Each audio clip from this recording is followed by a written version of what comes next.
Well, for more now, we are joined on the line by Rescue Care's Gareth Jameson. Gareth, good morning. Well, it's been a very tough night for rescuers and, of course, local residents in parts of Durban and surrounding areas in KZN, all the way to the south to the Eastern Cape. What's the situation like this morning? Good morning. Yeah, it's still pouring with rain. The rescue teams are still going from pillar to post, trying to assist where they can. There's multiple people outstanding, presumed unfortunately passed away with dangerous, too dangerous conditions to actually try and recover their bodies at this stage. But I mean, it's been absolute chaos the entire evening, with rescuers being stretched to the absolute limit. Now, do you have any updates, Gareth, on casualties? We've been reporting, I think, at least 5 people dead.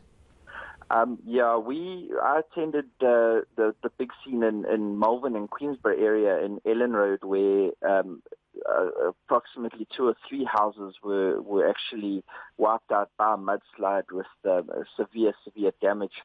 And while I was there, 4 bodies were recovered, 2 adults and 2 children, and the smallest one being between 6 months and a year old.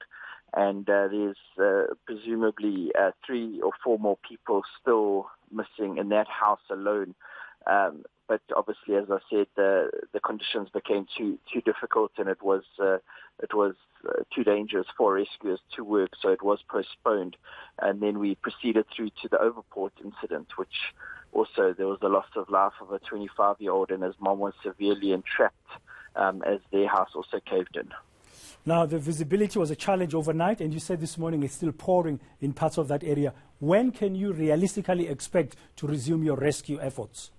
Well, I mean, obviously with the rescue commanders, we're going to meet at the set points. Everyone's had to split up and team up and go to different parts.